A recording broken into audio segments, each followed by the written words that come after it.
হিন্দু ধর্মের সনাতন ধর্মের একমুখী রুদ্রাক্ষকে ভগবান শঙ্করের প্রতীক বলা হয়েছে।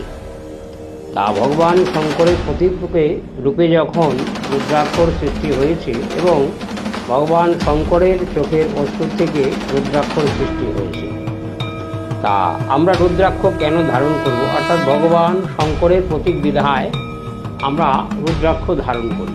তা সেই ক্ষেত্রে শ্রাবণ মাসের যে কোনো দিন রুদ্রাক্ষ ধারণ করা অত্যন্ত শুভ ফল দায়ক এবং অগ্রহায়ণ মাসেও এর খুব শুভ ফলদায়ক এবং চৈত্র মাসেও রুদ্রাক্ষ ধারণে অত্যন্ত শুভ ফলদায়ক।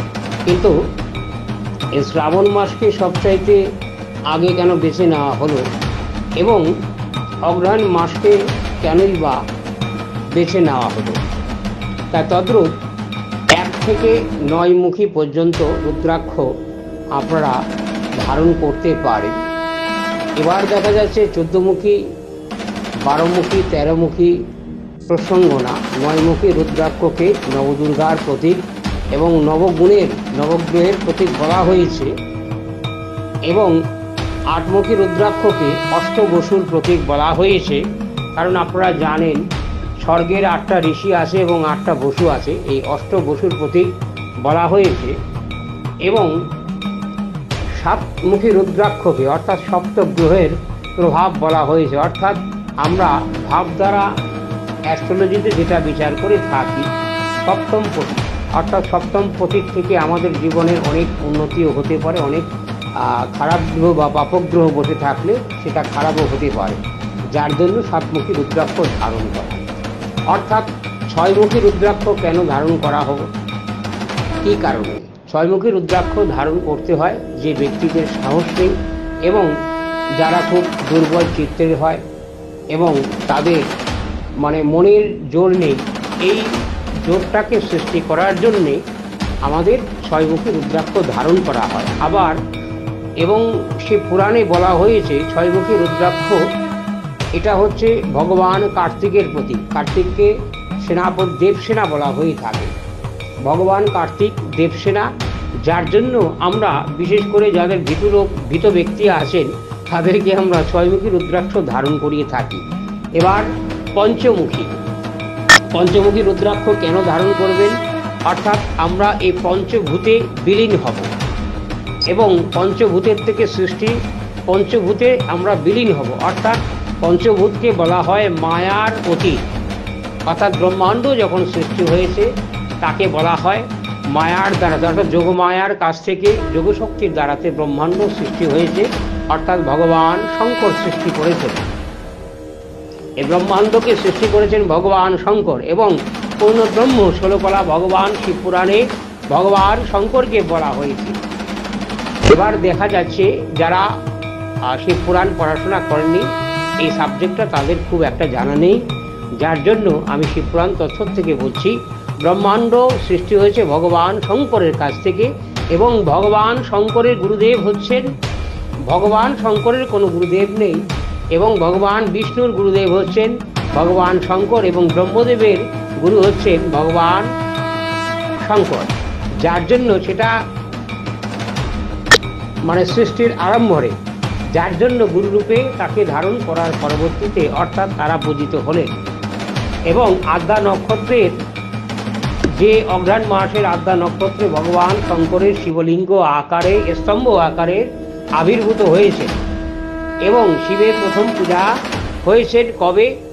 শিবের প্রথম পূজা হয়েছেন অর্থাৎ শিবরাত্রিতে, শিব চতুর্দশীতে, যার জন্যে ভগবান শঙ্করের আমরা আরাধনা করে থাকি। অর্থাৎ অনেকে বলে ভগবান শঙ্করের রূপ নেই, টোটালি মিথ্যে কথা। অর্থাৎ প্রথম জ্যোতির্ময় রূপে তিনি ছিলেন, তিনি লিঙ্গ আকারে আবির্ভূত হয়েছেন। প্রথম পূজা এই সমস্ত অনন্ত কোটি ব্রহ্মাণ্ডে পুজো করেছেন ব্রহ্মা এবং বিষ্ণু প্রথম, তারপরে পরবর্তীতে সপ্তঋষি, তারপরে মনু, তারপরে আস্তে আস্তে দেবত্বগণ। যার জন্যে আমরা এই 5 মুখী রুদ্রাক্ষ ধারণ করি আমাদের মন স্থির, অর্থাৎ এই ভৌতিক জাগতিক আধ্যাত্মিক মন স্থির করার জন্য পঞ্চমুখী রুদ্রাক্ষ আমরা ধারণ করে থাকি।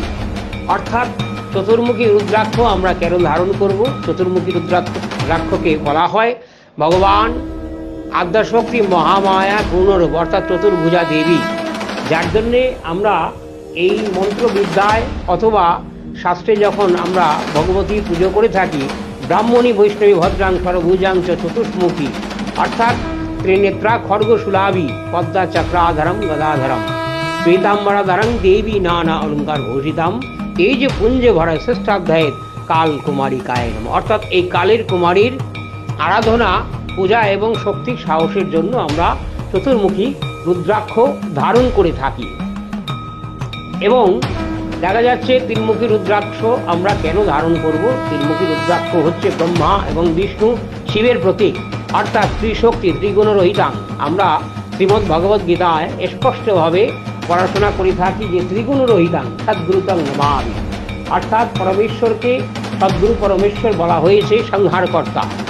শিব সৃষ্টিকর্তা, শিবই সংহারকর্তা, অর্থাৎ আমাদের শিবের কাছ থেকে জন্ম, শিবের কাছে আমরা বিলীন, অর্থাৎ মহেশ্বরের কাছ থেকে জন্ম, মহাকালের কাছে বিলীন। যিনি মহেশ্বর তিনি মহাকাল। শিব দূতিং শিবর অধ্যায়ের, শিব অধ্যায়ের সনাতনী। আচ্ছা, এবার তাহলে আমরা দুইমুখী রুদ্রাক্ষ কেন ধারণ করা প্রয়োজন? অর্থাৎ অনেক ব্যক্তির দেখবেন মানুষ একটা তার মানে দিব্য মুখ, অর্থাৎ দুইটা মুখে তার বুদ্ধি হয়। একবার একটা কর্ম করলে তিনি দেখা যাচ্ছে ওই একবার এই কাজটা করবে অথবা না করবে, একবার করবে একবার না করবে, অর্থাৎ দেখা যাচ্ছে সেই ব্যক্তিটা মাঝ পথের থেকে গিয়ে ফিরে এলো, অর্থাৎ দিব্যমুখ ব্যক্তি বলা হয়। যার জন্য সেই জায়গাটাকে ঠিক করার জন্য দুইমুখী রুদ্রাক্ষ ধারণ করতে হয়। এবার একমুখী রুদ্রাক্ষ কেন ধারণ করা হয়? একমুখী রুদ্রাক্ষ হচ্ছে চন্দ্রের প্রতীক, অর্থাৎ চন্দ্রকে বিরাজিতমান মস্তিষ্কে ভগবান শঙ্কর মানে কলুষিত মুক্ত করার জন্য তার মস্তকে বসিয়ে রেখেছে। অর্থাৎ ভগীরথ সাধনা করেছেন গঙ্গা দেবী, আপনারা জানেন এটা দেবপুরাণে অর্থাৎ ব্রহ্মবৈপুত্র পুরাণে আছে, যেখানে ভগীরথ সাধনা করেছেন, অর্থাৎ ভগীরথ সাগর রাজার বংশ আছে।